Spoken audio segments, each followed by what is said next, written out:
Tani, selamat datang di podcast Sobat Tani. Tempat kita ngobrol santai tapi penuh inspirasi, membicarakan tentang pertanian di Indonesia. Saya Arimbi Kartika Maharani. Dan saya Dinda Azara Maharani yang akan menjadi host di acara podcast kali ini.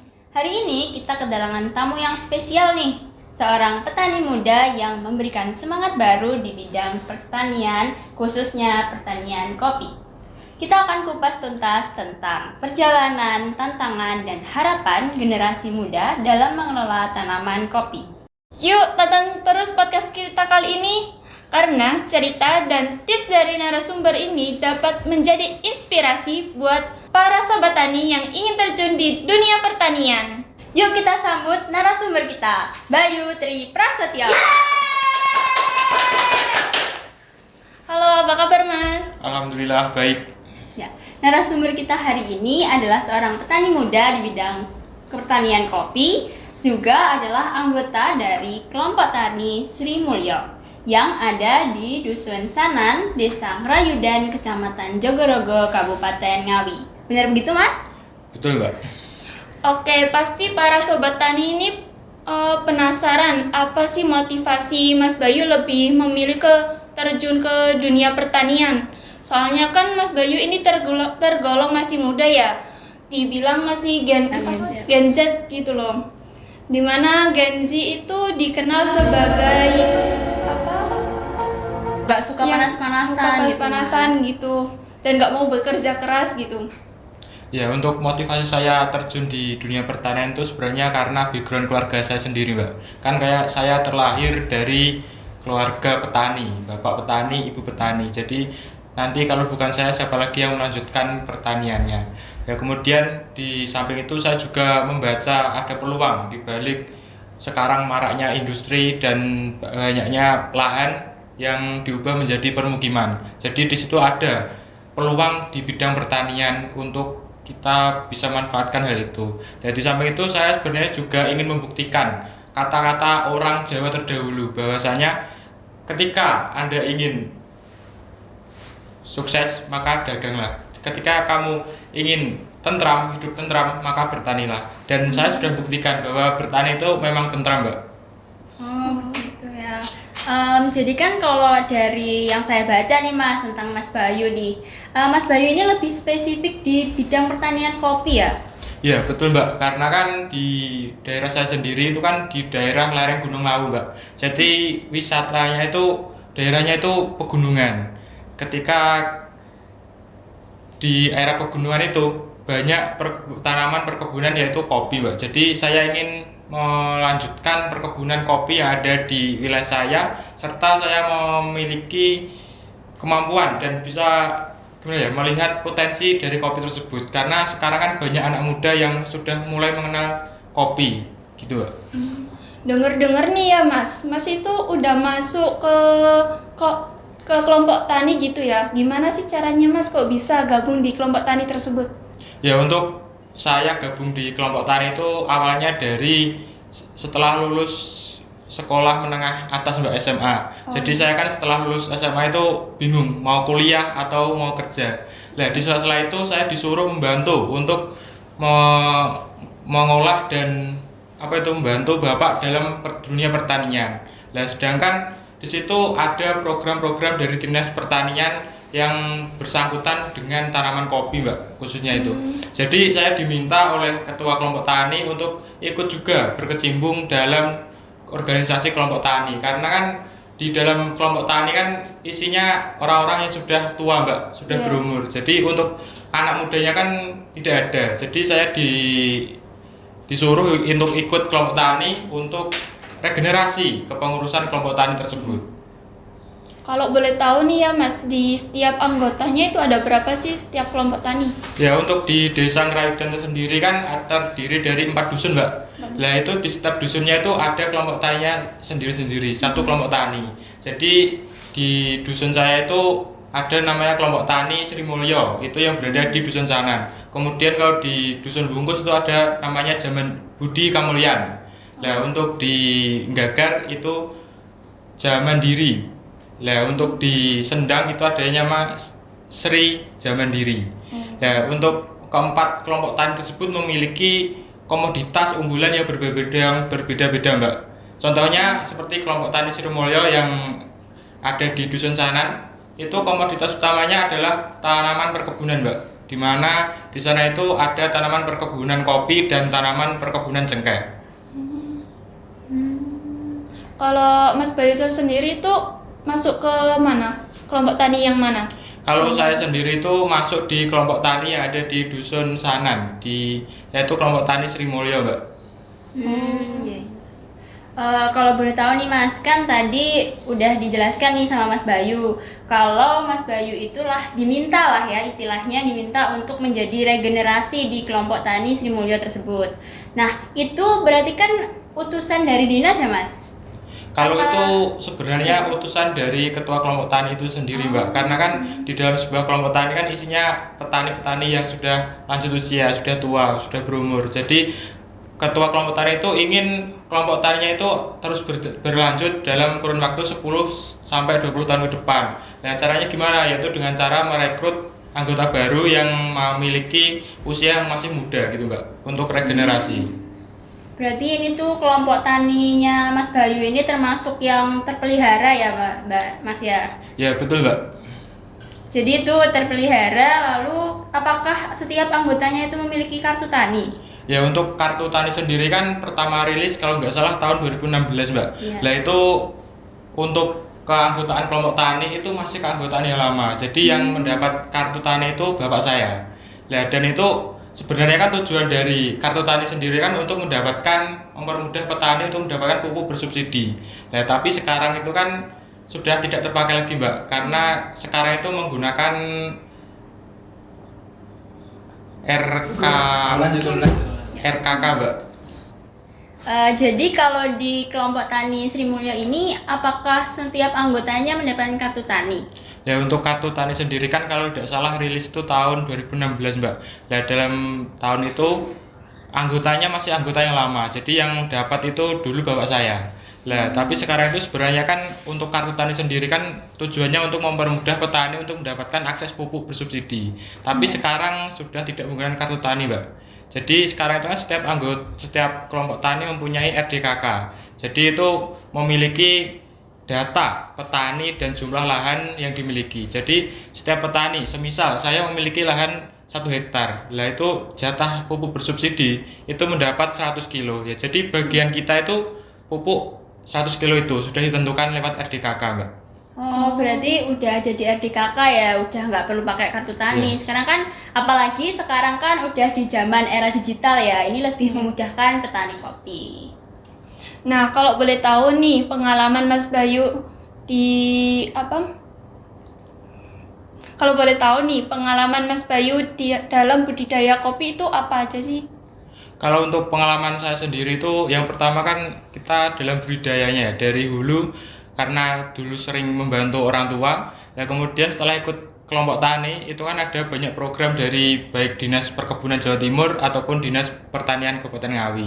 Nah itu kemarin bulan Juni 2023 itu sempat ada pelatihan panen kopi baik dari hulu sampai hilir, dari budidaya sampai kopi menjadi sebuah seduhan yang siap dihidangkan. Nah itu pelatihannya di Pusat Penelitian Kopi dan Kakao Puslitkokan Jember. Yaitu di sana dapat pelatihan selama 4 hari. Jadi lebih kompleks lah. Setelah mengikuti kelompok tani itu dapat pengalaman-pengalaman yang lebih berharga gitu Mbak.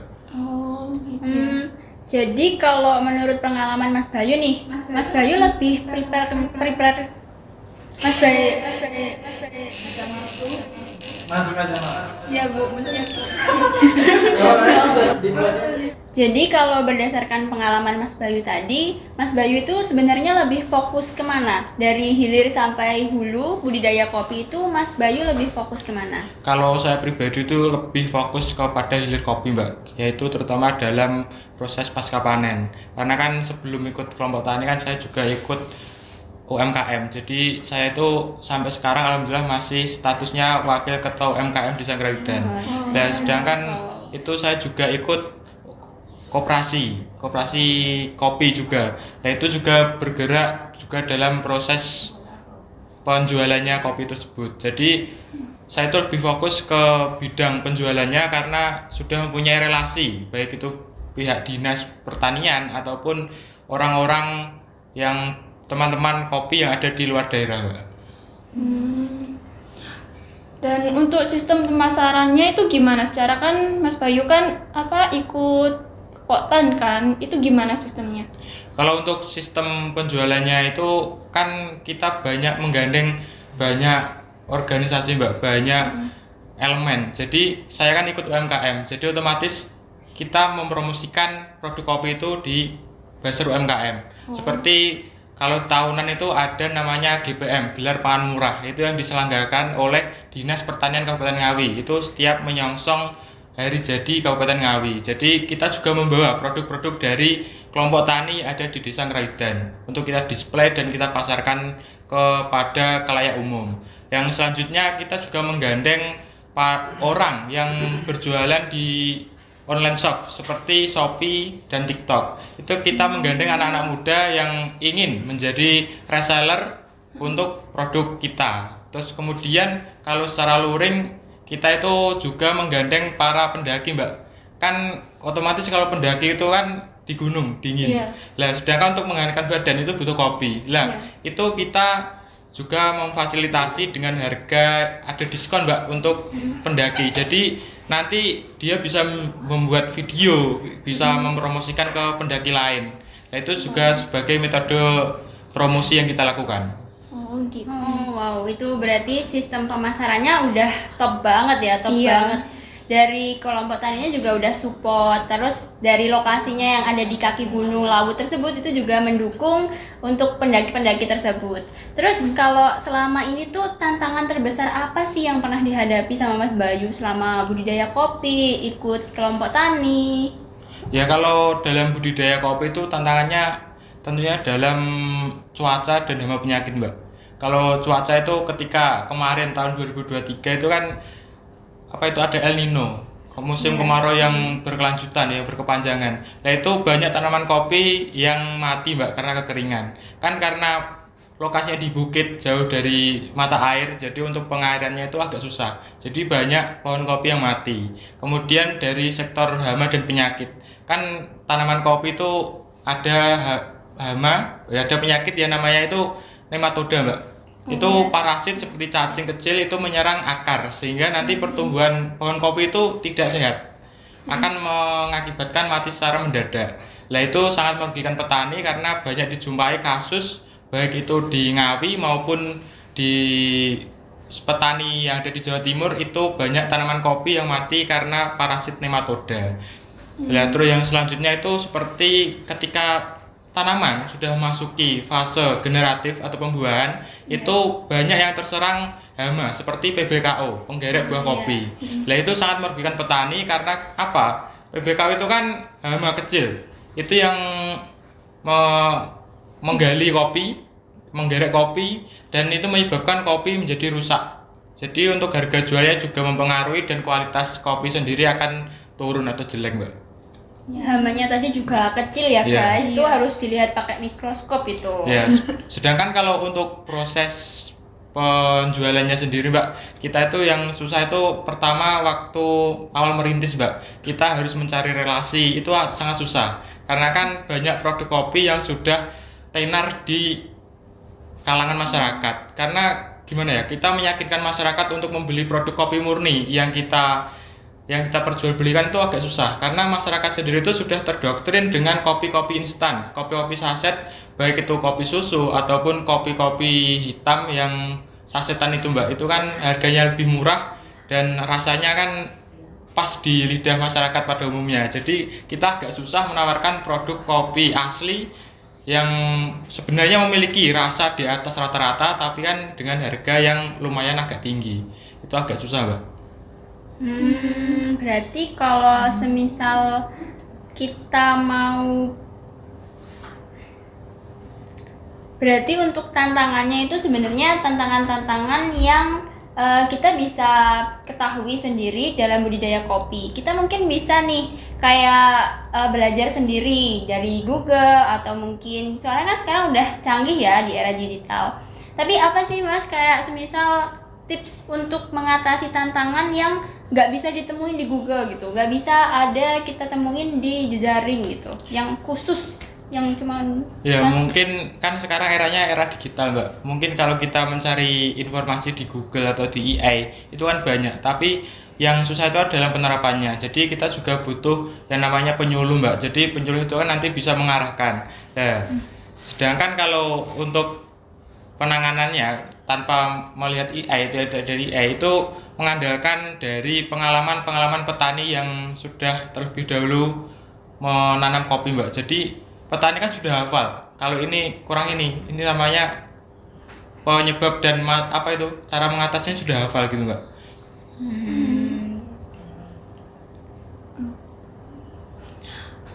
Selama Mas Bayu masuk di Poktan nih, ada nggak perbedaan pas di lapangan seperti sebelum Mas Bayu masuk Poktan sama sesudah masuk Poktan?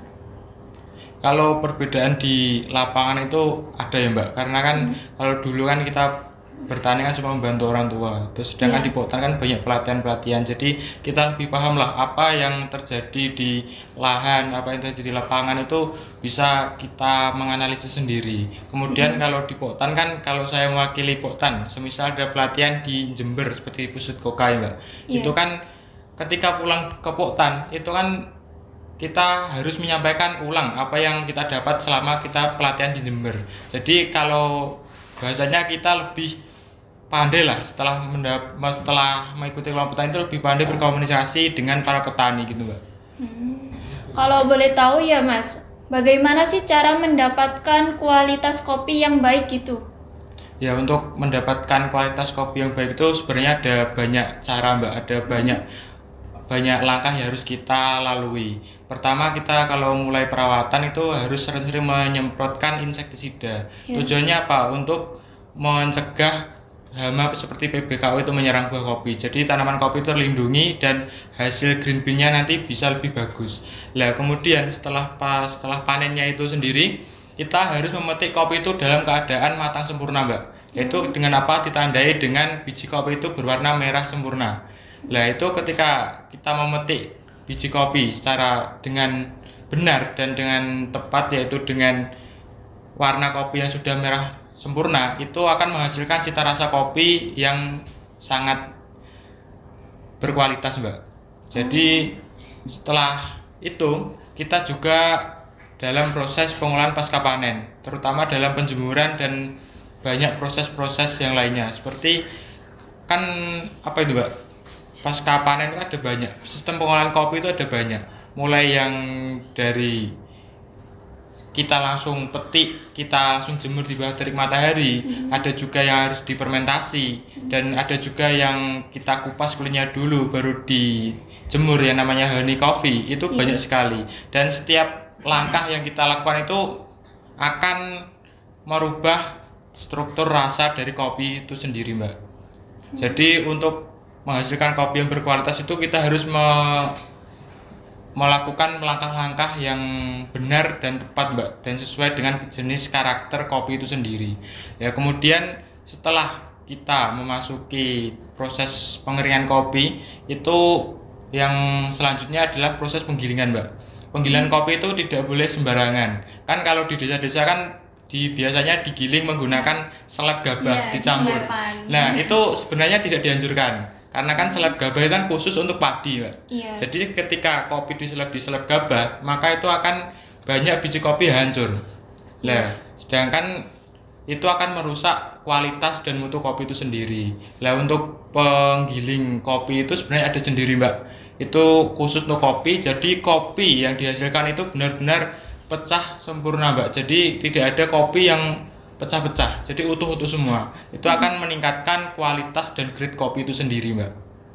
Nah, setelah proses penggilingan itu, ini adalah momen yang paling disepelekan oleh petani, bahwa setelah penggilingan itu biasanya kan langsung digoreng atau mungkin ada yang langsung dijual Mbak. Nah, itu sebenarnya salah. Setelah proses penggilingan kopi dan kopi sudah menjadi sebuah green bean, itu harus ada yang namanya kok diistirahatkan. Jadi kopi itu diistirahatkan. Lah, berapa lama waktu mengistirahatkan kopi? Itu sekitar kalau yang saya lakukan itu sekitar minimal 3 bulan, Mbak. Tujuannya apa? Untuk mengeluarkan karbon dioksida yang terkandung di dalam biji kopi. Jadi karbon yang ada di biji kopi itu bisa keluar dan bisa mengeluarkan cita rasa bau kopi yang sesungguhnya. Nah, setelah proses pengistirahatan kopi, nah itu selanjutnya yang mempengaruhi kualitas kopi itu adalah roasting, Mbak, atau penggorengan. Oh, Ya kan ada dua cara. kayak disangrai gitu. Iya, ya. Kalau orang Jawa dulu atau yang masih cara tradisional itu disangrai melalui wajan yang dari tanah, Mbak, atau biasa disebut wingko. Oh iya, Oh, iya. tahu. Tahu. Tungku manual itu. Iya. Ya, sedangkan kalau sekarang zamannya sudah modern itu ada namanya alat untuk penggoreng kopi, namanya roasting, alat roasting. Nah, itu menggunakan besi aluminium, tabung aluminium yang dipanaskan melalui kompor, Mbak, dan ada alat penggeraknya sendiri. Jadi matanya itu lebih merata. Sedangkan kalau tradisional itu kan kadang waktu goreng ada sesuatu kita tinggal. Iya, Nah, kayak kalau jadi gosong. gosong, jadi matanya tidak merata. Jadi kita harus lebih baiknya menggunakan roasting kopi yang dari tabung aluminium itu, Mbak. Ya, setelah roasting itu kan ada 3 tahapan, Mbak, sebenarnya, Mbak. Kan setiap kopi kan ada beda-beda cita rasa dan jenisnya, Mbak. Ada nanti kan ada 3 jenis level penggorengan kopi. Itu kan ada light, ada medium, ada dark. Nah, itu kalau light itu warnanya masih kuning, Mbak. Jadi kopinya itu sudah matang, tapi matang yang paling bawah. Jadi tingkat kematangannya itu baru matang. Jadi warnanya masih kuning. Nah, sedangkan kalau medium itu sudah matang dan tingkat kematangannya itu bisa dibilang yang paling ideal, Mbak. Karena berada di tengah-tengah, tidak kegosongan dan tidak terlalu terang gitu ya mentah. Jadi warnanya itu coklat terang gitu, Mbak. Ya, kemudian yang terakhir ada dark. Dark itu tingkat roasting kopi yang paling akhir, Mbak. Itu biasanya warnanya hitam dan nanti rasanya cenderung ada seperti arang karena kan kopinya sudah gosong. Ya. Tapi ada beberapa jenis kopi yang cocok untuk disangrai di level dark, Mbak, seperti Excelsa gitu. Tapi kalau standar lidah orang Indonesia itu berada di medium to dark, Mbak. Jadi di antara tengah-tengah medium dan dark itu sangat cocok dengan lidah orang Indonesia. Gitu. Wow, Iya. ini narasumbernya sangat terpercaya ya guys ya. Jadi di sini tuh Mas Bayu ini sangat ahli, apalagi di pasca panen kopi. Wow, saya sampai tercengang ini, lama banget penjelasannya, lengkap pol. Ya, sebenarnya kalau proses pasca panen kopi itu banyak banget, Mbak, yang prosesnya harus dilalui. Jadi untuk menghasilkan kopi yang berkualitas itu kan butuh proses yang lama juga. Jadi nggak heran kalau harga kopi sekarang itu melejit karena kan prosesnya juga sangat rumit gitu, Mbak. Jadi banyak proses yang dilalui.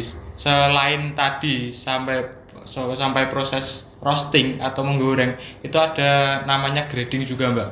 Kalau kita mau menjual kopi dalam keadaan green bean atau kita mau sebelum sebelum kita menggoreng itu sebenarnya ada langkah namanya grading kopi. Itu diayak, Mbak. Jadi memisahkan ukuran. Kan kopi kan enggak ukurannya sama semua, Mbak. Ada yang kecil, ada yang sedang, ada yang besar. Nah, ketika semua kopi itu ukurannya berbeda dan kita goreng dalam satu wadah, pasti matanya akan berbeda. Yang kecil sudah matang, sedangkan yang besar belum matang. Nah, maka kita perlu yang namanya grading kopi. Nanti ada A, B, dan C. Jadi untuk grading A itu kopinya biasanya besar-besar, Mbak. Yang B itu sedang-sedang dan yang C itu biasanya kopinya kecil-kecil. Nah, dalam proses penggradingan itu nanti berfungsi untuk kita saat proses penyangkraian. Jadi matangnya itu bisa merata, Mbak. Gitu. Nah. Wow, jadi gini guys, kalau kalian generasi muda yang mau mulai usaha kopi, kalian tuh harus belajar dari benar-benar dari pembibitannya ya Mas ya. Karena pembibitannya itu juga berpengaruh ke pasca panennya, ke kualitas kopinya tersebut. Betul banget. Nah, kita kan tadi udah mendengarkan nih bincang-bincang kita, ngobrol santai kita di Sobat Tani sama Mas Bayu. Nah, hal yang bisa saya simpulkan dari ngobrol santai kita hari ini adalah kalau kamu mau budidaya kopi, Apalagi sekarang kan kopi lagi tinggi-tinggi harga nih. Kalian harus memperhatikan dari sektor hulu sampai dengan hilir. Karena untuk memperoleh kopi yang berkualitas, kita harus mempertahankan atau mengawasi budidaya kopi itu mulai dari penanaman, persiapan lahannya juga ya berarti Mas ya? Betul. Lalu untuk bagian kelompok tani, dan di kelompok taninya Mas Bayu ini di desa Ngrayudan, yaitu kelompok tani Sri Mulyo yang ada di Dusun Sanan, itu tuh benar-benar terawat, dia terpelihara, dia bisa membantu Mas Bayu dalam belajar, dalam menghasilkan pertanian kopi ini dari hulu sampai hilir. Jadi untuk para petani muda yang ada di rumah, jangan takut, jangan ragu, jangan bimbang untuk gabung kelompok tani. Jadi dengan gabung kelompok tani, kita bisa membantu pertanian di Indonesia. Bukan begitu, Mas? Betul nggak?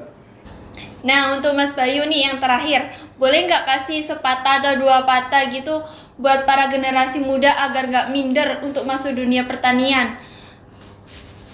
Oke, untuk saran untuk Sobat Tani Indonesia, jangan berpikiran bahwa bertani itu kotor. Jangan berpikiran bahwa bertani itu tidak menguntungkan. Bertani itu menguntungkan, bertani itu menyenangkan, dan bertani itu merupakan peluang untuk masa depan. Mungkin satu obor di Monas tidak dapat menerangi satu Indonesia, tapi dengan ribuan obor yang beredar di penjuru Nusantara dapat menerangi Indonesia. Terima kasih. Wah, luar biasa.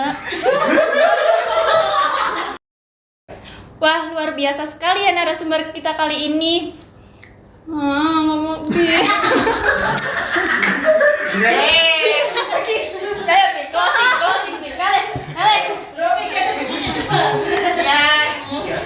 Wah, luar biasa sekali ya ngobrol kita hari ini sama Mas Bayu. Terima kasih Mas Bayu udah mau hadir sebagai narasumber. Semoga obrolan ini bisa memberikan ilmu yang lebih banyak untuk generasi muda yang mau gabung, memberikan pengaruh, memberikan kontribusi di dalam pertanian kopi.